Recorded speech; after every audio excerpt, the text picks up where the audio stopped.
Hello class fifth बेटा, chapter number 7 moon shadows and eclipses today we are starting. और part 1 की इस video में बहुत ही इम्पोर्टेंट पैराग्राफ्स यहाँ पर हम आज पढ़ेंगे। स्टार्टिंग के 2 पेज की हम रीडिंग यहाँ पर करने वाले हैं। आई सजेस्ट यू इस वीडियो को आप बहुत अच्छे तरीके से देखेंगे, हर एक पैराग्राफ को अच्छी तरह समझेंगे। तो चलिए जल्दी से स्टार्ट करते हैं रीडिंग को। तो यहाँ पर थोड़ा मैं इसको जूम कर देता हूँ जिससे आपको थोड़ा अच्छा दिखाई देगा और समझ में भी अच्छा आएगा। Comes on the first paragraph, the sun, the 8 planet and their moons mean satellites constitute the solar system। जो सन होता है और 8 planets हैं और उनके जो मून हैं, ये सब मिलकर एक सोलर सिस्टम बनाते हैं। As the earth goes around the sun, it has companion in the space that goes around it। जैसे कि अर्थ सूरज के चारों ओर यानी सन के चारों ओर जाती है ना, एक अपना चक्कर लगाती है, ठीक है। इसी तरह से इट हैज़ ए कंपेनियन, इसका एक साथी है, कंपेनियन है, इन द स्पेस, स्पेस में, दैट गोज़ अराउंड इट, जो इसके चारों ओर चक्कर लगाता है, द मून, उसका क्या नाम है, मून है यानी चंद्रमा। The moon is our closest neighbour in space. तो स्पेस में मून हमारा सबसे क्लोजेस्ट जो है नेबर है। तो मून के बारे में कुछ और बात करते हैं। चलिए, moon is the heading. Next paragraph, our earth has only one moon. हमारी अर्थ का केवल एक मून है। Moons are the heavenly bodies that go around the planets. Moon वो हेवनली बॉडीज़ होती हैं जो किसी प्लैनेट के चारों ओर चक्कर लगाती हैं। The moon revolves around the earth and is called a satellite of the earth. Moon earth के चारों तरफ चक्कर लगाता है, इसलिए उसे अर्थ का सैटेलाइट कहते हैं। The moon is about 3,86,000 kilometres away from the earth. Moon earth से 3,86,000 किलोमीटर दूर है। It is much smaller than the earth, और ये अर्थ से बहुत छोटा है। The moon is a natural satellite of the earth. Moon earth का नेचुरल सैटेलाइट होता है। The moon does not glow on its own. Moon अपने आप की किसी रोशनी से नहीं चमकता है। It shines only because the sun shines on it. ये केवल इसलिए चमकता है क्योंकि सन इसको चमकने के लिए प्रकाश देता है, लाइट देता है, यानी ये सूर्य के प्रकाश से चमकता है। It reflects the light of the सन।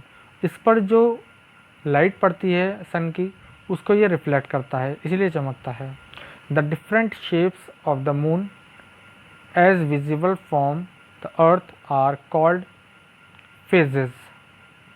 इसके फेज कहा जाते हैं किसको, जो हमें अर्थ से डिफरेंट शेप दिखाई देती हैं मून की, उसको हम इसके फेज बोलते हैं, ठीक है।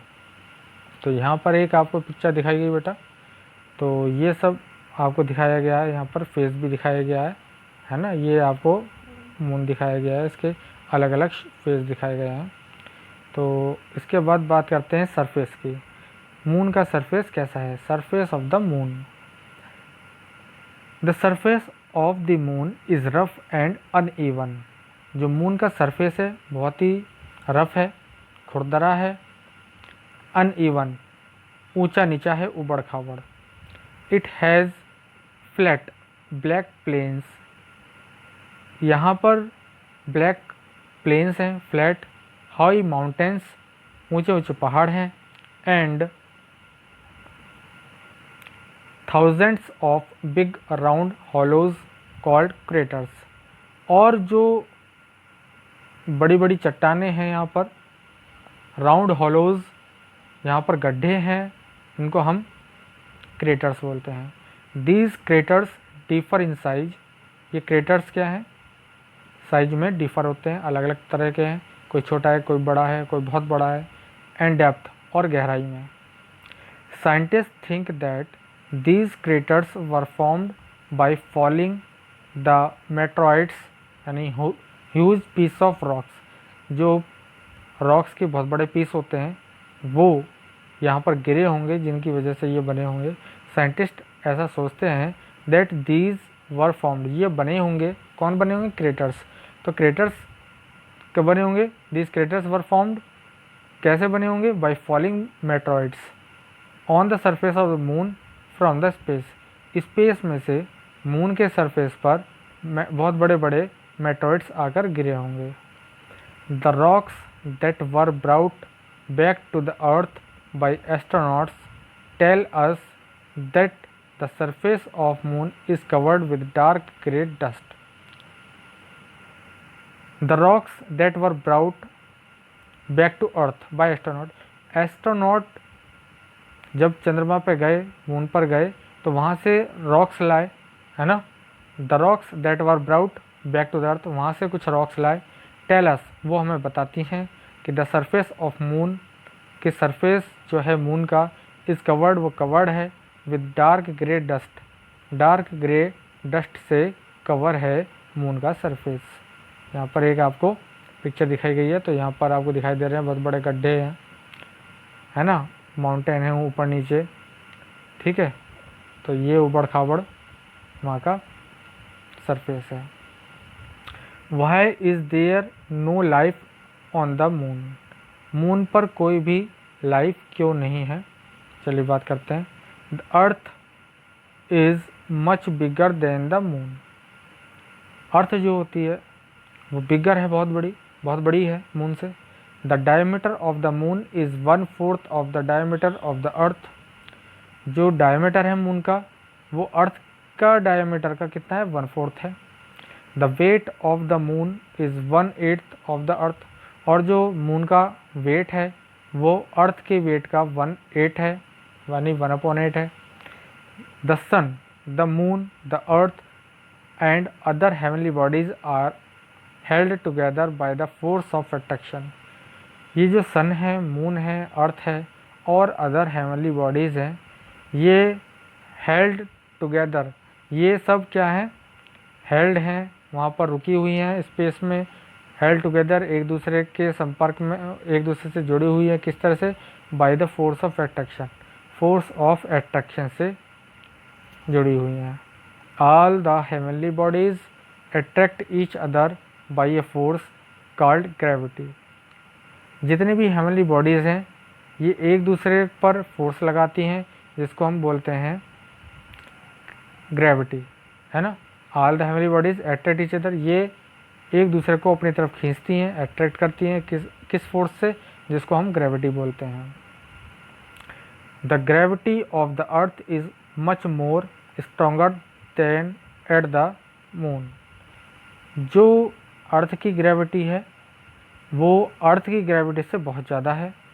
The moons gravity is 1/6 of the gravity of the earth, moon की जो ग्रेविटी है वो अर्थ की ग्रेविटी का 1/6 है।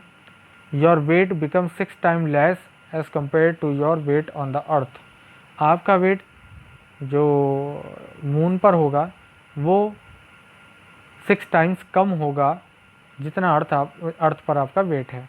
मान लीजिए अगर आप अर्थ पर 60 kg के हैं तो 1/6 यानी 10 kg रह जाएंगे आप जब मून पर जाएंगे।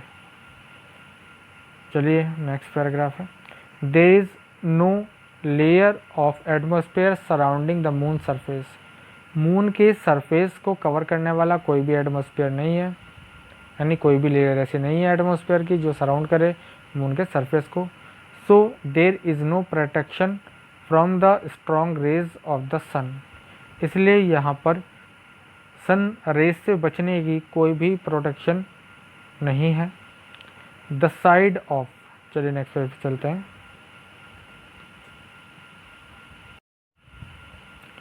The side of the moon, the side of the moon facing the sun is extremely hot and side away from the sun is far too cold to support any life.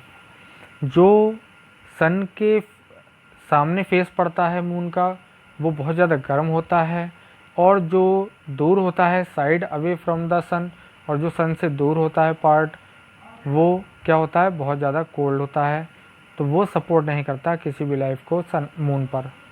मोreover there is no air, और यहाँ पर कोई air नहीं है, और water नहीं है on the moon पर, तो मून पर ना तो कोई हवा है और ना पानी है।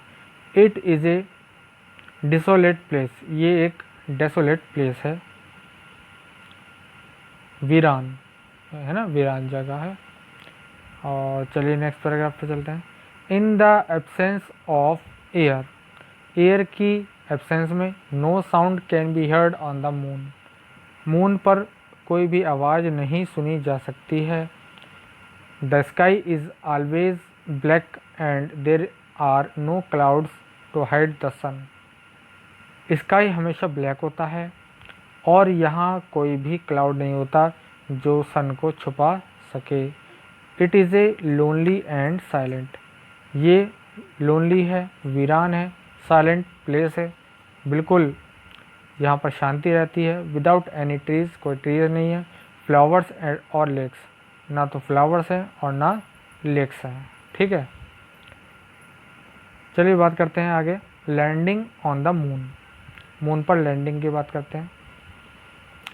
The first man made satellite Sputnik was sent into the space by Russia on October 4, 1957। 4 अक्टूबर 1957 में रशिया के द्वारा पहला मैन मेड सैटेलाइट स्पेस में भेजा गया था जिसका नाम स्पुतनिक था। The American spacecraft Apollo 11 successfully landed on the moon on 21 जुलाई 1969। 21 जुलाई 1969 को अमेरिकन जो स्पेसक्राफ्ट था जिसका नाम अपोलो 11 था, उसने सक्सेसफुली लैंडिंग की थी मून पर। Neil Armstrong and Edwin Aldrin stepped on the moon surface while the third astronaut Michael Collins remained in the command module to circle the moon and keep in touch with the earth। जो Neil Armstrong थे और Edwin Aldrin थे, उन्होंने चंद्रमा पर अपना पहला कदम रखा था।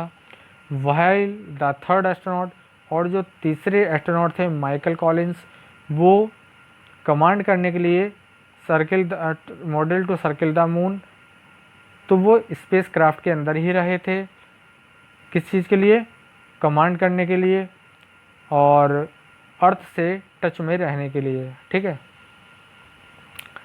The moon and the tides, मून और टाइड्स की बात करते हैं। We know that 3/4 of the earth is covered with water, हम जानते हैं कि अर्थ का 3/4 पार्ट जो है वाटर है। The rise and fall of water in sea and ocean is called tide, जो वाटर का लेवल होता है जब वो बढ़ता है और गिरता है सीज में और ओशंस में, तो उसको हम टाइड बोलते हैं।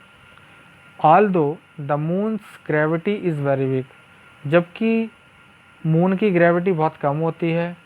It has a noticeable effect on the अर्थ, ये पृथ्वी पर एक नोटिसेबल, ध्यान देने योग्य एक इफ़ेक्ट डालता है। It pulls the water of the sea, sea सी यानी समुद्र और महासागर, ओशंस के अर्थ पर जो समुद्र हैं, महासागर हैं, उसके वाटर को अपनी तरफ खींचता है। Since the moon is much closer to the earth, क्योंकि मून अर्थ के बहुत ज़्यादा पास है ना, देन द सन, सन की अपेक्षा में। The moon's pull on the water is much more than that of the sun, इसलिए जो मून का पुल है, यानी जो मून है उसका एक प्रेशर है ना, वो क्या है, फोर्स है जो हमें इधर अर्थ के पर लगाता है वो, है ना, तो वो सन से ज़्यादा होता है क्योंकि वो ज़्यादा पास में है। नेक्स्ट देखते हैं, यहाँ पर एक बेटा पिक्चर आपको दिखाई गई है, आपको बताया गया ये मून है, मून का पुल यानी फोर्स है जो हमारी अर्थ पर लग रहा है। तो किस तरह high tide, low tide, high tide और लो टाइड आ रहा है, तो ये आपको बता रहा है। शेडो की बात करते हैं। When there is some obstruction in the path of light, we see a shadow. जब लाइट के रास्ते में, पाथ में कोई रुकावट आ जाती है, ऑब्स्ट्रक्शन आ जाती है, तो उसको हम क्या बोलते हैं? वी सी ए शैडो, हम एक शैडो देखते हैं। Light is always needed to form a shadow. Light is always needed to form a shadow. हमेशा शैडो के लिए, शैडो बनने के लिए लाइट का होना बहुत ज़रूरी है। Shadow do not form in darkness. Darkness में कभी भी शैडो नहीं बनती है। Some objects cast dark shadow while some cast faint shadow. कुछ ऑब्जेक्ट डार्क शैडो बनाते हैं और कुछ फेंट शैडो बनाते हैं। लेट अस सी वाई, क्यों। चलिए बात करते हैं आपके ऑब्जेक्ट के बारे में। आपके ऑब्जेक्ट कौन से होते हैं? Objects through which light can not pass are called opaque object. तो आपके ऑब्जेक्ट कौन से होते हैं जिनमें से लाइट पास नहीं हो सकती है? वुड एंड मेटल आर आपके ऑब्जेक्ट्स। तो वुड और मेटल आपके ऑब्जेक्ट्स होते हैं। They through clear and dark shadow. ये क्लियर और डार्क शेडो बनाते हैं। देखिए यहाँ पर आपको एक पिक्चर दिखाई गई है। यहाँ पर एक वुड का पीस रखा आपने, यहाँ पर एक आपने कैंडल लगाया, तो पीछे यहाँ पर शेडो बनेगा डार्क। ठीक है बेटा, तो यहाँ पर ये आपको दिखाया। ट्रांसपेरेंट ऑब्जेक्ट के बारे में बात करते हैं। Object through which light can pass quite easily are called transparent object. अगर किसी ऑब्जेक्ट से होकर लाइट पास हो सकती है आसानी के साथ, तो वो ट्रांसपेरेंट ऑब्जेक्ट कहलाता है। So transparent object through which faint shadow. So transparent object क्या करते हैं? पेंट शेडो बनाते हैं। Glass and clear plastic are transparent. Glass और क्लियर प्लास्टिक जो होती है वो ट्रांसपेरेंट होती है। ठीक है, वो कोई भी शेडो नहीं बनाएगी क्योंकि लाइट उससे पास हो जाएगी। ठीक है, तो ये आपको पिक्चर दिखाई गई है। तो बेटा 2 पेज की हमने यहाँ पर आज रीडिंग कर लिया है। आई होप आपने इस वीडियो को अच्छी तरीके से देखा होगा और हर एक पैराग्राफ को समझ लिया होगा। फिर भी मैं आपको सजेस्ट करता हूँ इसको 2, 3, 4 टाइम्स आप ज़रूर देखिएगा, जिससे आपको कोई ना कोई इसमें डिफ़िकल्ट टर्म्स ज़रूर मिलेगी। अगर मिलती है तो आप हमें बताइएगा, उसका सोल्यूशन आपको हम प्रोवाइड करा देंगे, उसका मीनिंग आपको हम समझा देंगे। ठीक है, तो नेक्स्ट वीडियो में इससे आगे का पोर्शन कवर करेंगे। तो बस आज के लिए इतना ही। Thank you.